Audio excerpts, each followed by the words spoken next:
Well, this is a map covering franchises wood. It is at a scale of 1 to 2,500, which means it is a very, very large scale map. That amount of space is a kilometre, so you can imagine how detailed it is. We've got franchises lodge, the wood itself, the common, and various other areas. If you look closely, you can see that some parts are a mix of deciduous and evergreen. Franchises common here, the images show that it's completely evergreen. Nearer to franchises lodge, you can see that everything is deciduous. If you look in at the land by franchises lodge, you can see that each bit of land is divided up as a parcel, and the parcels are sized so that if we look at this one, 8712, it is 0.712 of a hectare or 1.76 acres. The forest benefits, depends how you look at it, from being close to the sea. So the wood was particularly valuable for exploiting as naval timber. Originally, the enclosures were made largely for the sake of oak. The wood was taken down to the sea and then shipped across to Portsmouth or used in Buckler's Hard.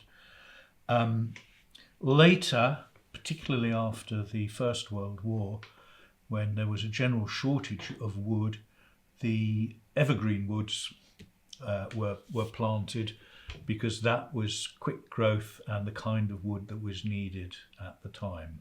So the Forestry Commission themselves, or now they're called Forestry England, they took over the new forest management in 2019. Before that, it had been a strange mix between the Crown itself, who had some interest in the land from the point of view of hunting and patronage, and the Inland Revenue, who had some interest in exploiting the land itself. So that's why we have these patches of conifer and deciduous.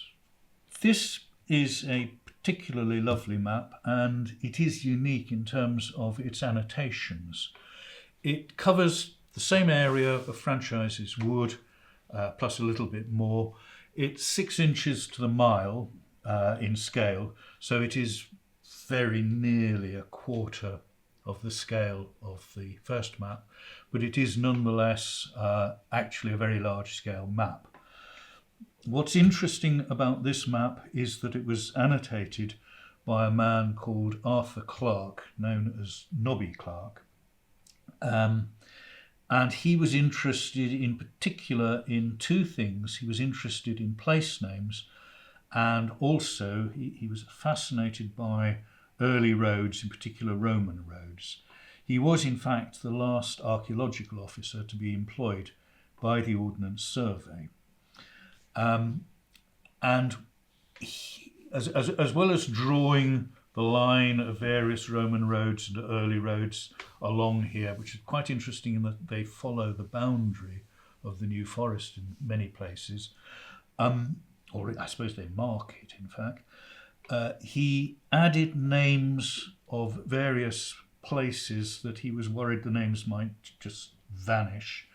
And where he could identify somewhere as having had that name on an earlier map, he put the map. So here we have Cunninger Bottom, 1789. That actually is a reference to one of our oldest maps.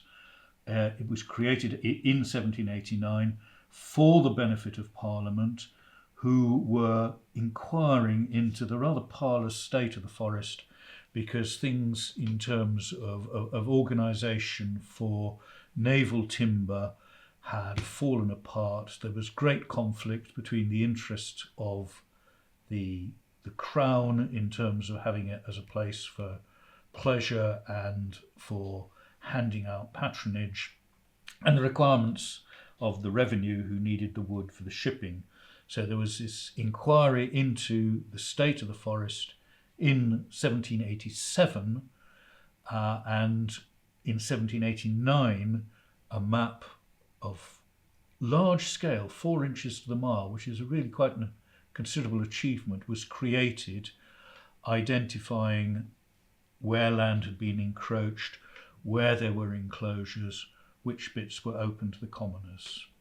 So while this map was the product of the enthusiasm of Nobby Clark, our next asset that I'd like to show is a mammal survey of the New Forest in the year 1949, and this was a result of the enthusiasm of a man called Oliver Hook, who organised a survey of all the different mammals in the forest, 1949, and it was, in a sense, one of the earliest examples of citizen science. He gathered together an extraordinary collection of landowners, keepers, gamekeepers, foresters, anybody with a real interest in the forest, and this survey was conducted of all the mammals that exist, including the sea mammals. What is particularly interesting about this is that it outlines the decline of the red squirrel and the invasion of the grey squirrel, and also it records the end of the pine marten's presence in the forest. So in the survey, we actually have towards the front a legend which shows the colouring that will be used on the maps, with red showing that a species is numerous and increasing, green showing that it's reasonably numerous and stationary, down to yellow where there's absent or no trace, and blue stripes which are decreasing. So if we look now at the squirrels, the red squirrel, you can see this is 1949, distribution January to April.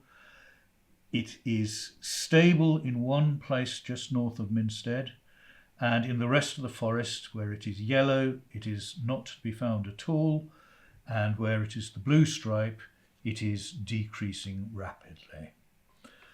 Compare and contrast with the grey squirrel, again January to April 1949, we can see that the huge area of red is where the population of the grey squirrel is increasing, and there's this slightly smaller portion of green where the population is actually stable.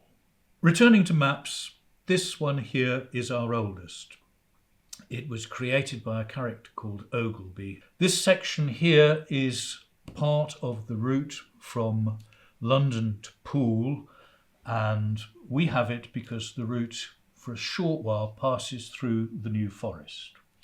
It's called a strip map, and what it does is it focuses on the road ahead of you so that you follow the steps through the map. You're completely oblivious to a lot of what is happening on either side of you.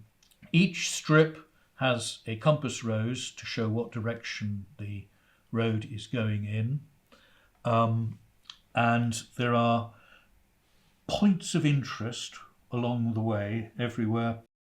So while we have this proto version of the sat-nav here, which is the illustration, if you like, the map that Google would show you on your computer, Ogleby also provided you with a commentary, and the commentary includes the various points of interest along the route and turnings to be avoided. So at each mile stage, if there is a turning which you are desperately to avoid, he tells us at mile 63 and 6 furlongs, don't take the left acute. After 75 miles, or at the 75 mile point, don't take the left to Baddesley. So you get the points of interest, a brief description of each town and of the more interesting places you would pass. Being very conscious of status, there's also, whether a town has an MP or not, and if it has a market, what day the market is, exactly the sort of information that now gets given to you when you search for a route on Google or Waze, or I'm sure there are lots of other systems in place these days.